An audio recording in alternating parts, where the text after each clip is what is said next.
शिक्षक मूल्यांकन प्रपत्र भरने के लिए राजस्थान स्कूल शिक्षा परिषद का आदेश जारी हो चुका है। अब शिक्षकों को जनवरी से जून 2022 तक टीएफ भरना है। शिक्षक मूल्यांकन प्रपत्र टीएफ प्रथम 6 माही जनवरी से जून के लिए अपलोड करना है।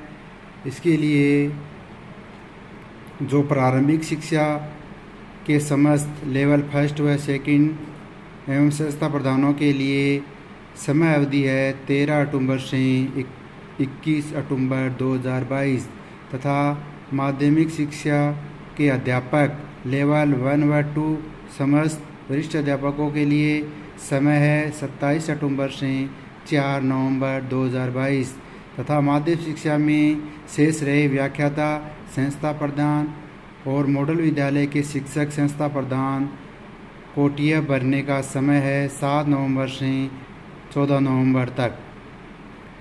अतः प्रारंभिक शिक्षा के लेवल फर्स्ट व सेकंड के शिक्षकों का समय है वो 13 अक्टूबर से 21 अक्टूबर है। जैसा कि ये समय अब प्रारंभ हो चुका है तो हमें टीएफ भरना है।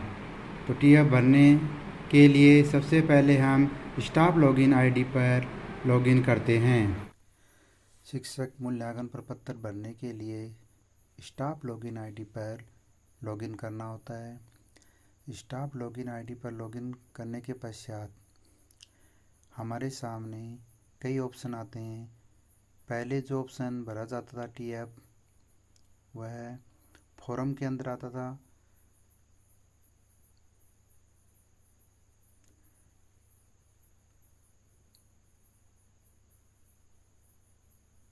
ये टीएफ जो आप देख रहे हो ये है पिछले साल का प्रपत्र टीएफ दिखाई दे रहा है।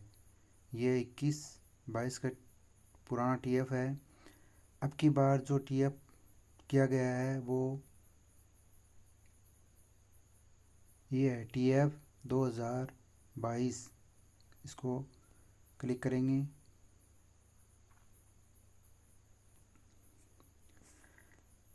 क्लिक करते ही आपके सामने प्रपत्र टीएफ 2022 खुल जाएगा, जिसके अंदर कर्मचारी का नाम, कर्मचारी का पद, विषय आप चेक कर लेंगे। उसके पश्चात भाग 1 को भरेंगे।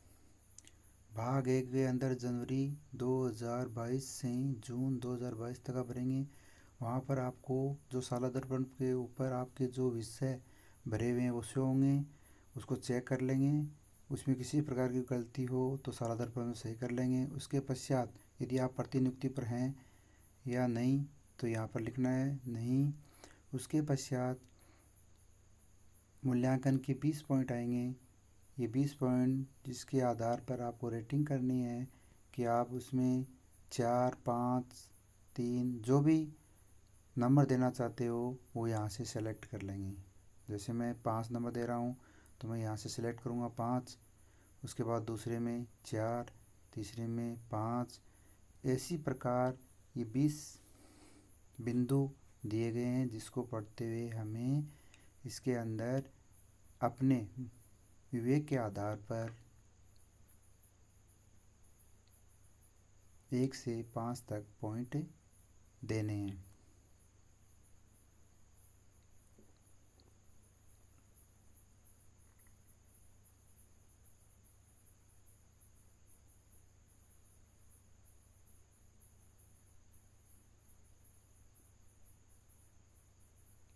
उसके बाद जैसे ही हम 20 पॉइंटों के अंदर नंबर दे देंगे, नीचे योग अपने आप ही ऑटो फिल हो जाएगा। उस योग के आधार पर ही आपको ग्रेडिंग मिल जाएगी, जिसको आपको कुछ भी नहीं करना है। उसके पश्चात आपके प्रधानाध्यापक द्वारा औसत ये भी अपने आप इसके अंदर आप कर सकते हो। अच्छा, उसके नीचे आप देख रहे हो आपका नियंत्रण अधिकारी पीओ का नाम लिखना है। उसके आगे पीओ के मोबाइल नंबर लिख के सेव करने हैं। उसके बाद भाग 2 को क्लिक करेंगे।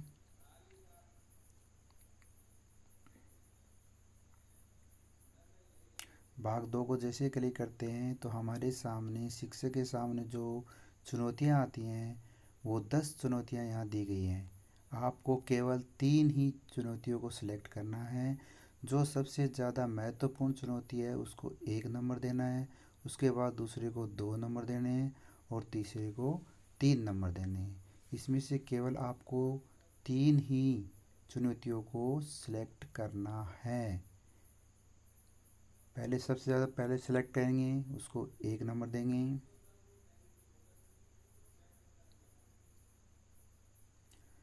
उसके बाद दूसरी चुनौती को 2 नंबर देंगे।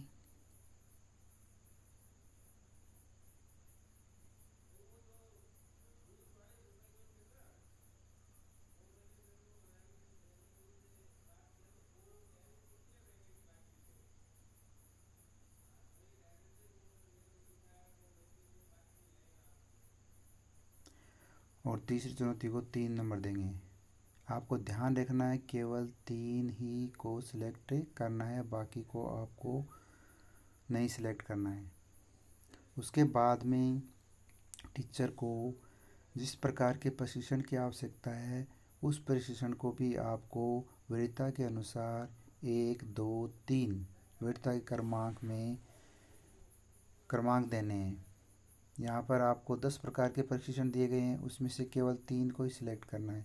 पहले वाले को आप दोगे 1 नंबर, दूसरे को 2 नंबर और तीसरे को 3 नंबर। बाकी सभी प्रशिक्षणों को आपको नहीं छूना है।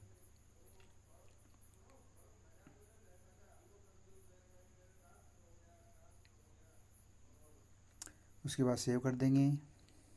सेव करने के पश्चात अगला पॉइंट आता है कि शिक्षक या संस्था प्रधान द्वारा किया जाने वाला कोई कार्य योगदान विद्यालय के अंदर कोविड में, पुरस्कार में, सांस्कृतिक प्रोग्राम में जो भी है उसको सिलेक्ट करके सेव कर देंगे। उसके पश्चात भाग 3 तीसरा भाग है उसको भरेंगे। भाग 3 को सिलेक्ट कर लेंगे। 3 भाग को सिलेक्ट करते ही आपके द्वारा जो भी ट्रेनिंग की गई है वो ट्रेनिंग की एंट्री यहाँ पर की जानी है। पिछले साल आपने जो भी ट्रेनिंग की उसकी एंट्री पहले से आ जाएगी। उसके पश्चात यदि जनवरी से जून के बीच में आपने कोई ट्रेनिंग की है वो यहाँ दर्ज करें। उसके पश्चात कंप्यूटर प्रशिक्षण किया है तो हाँ, नहीं तो ना।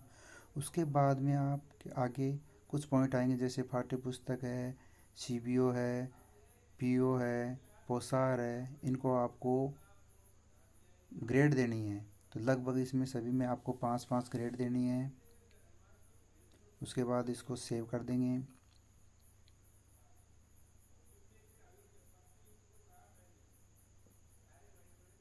जैसे हम इसको सेव करेंगे, सेव करते ही नीचे आ जाएगा लॉक ऑप्शन। उसको आप यदि लॉक कर दोगे उसके बाद में किसी प्रकार का कोई संशोधन नहीं होगा। यदि इसके बाद भी आपके पास कोई गलती रह जाती है तो आप अपने PO के से संपर्क करके इनको अनलॉक करवा सकते हैं। अनलॉक करके भी दोबारा भरा जा सकता है।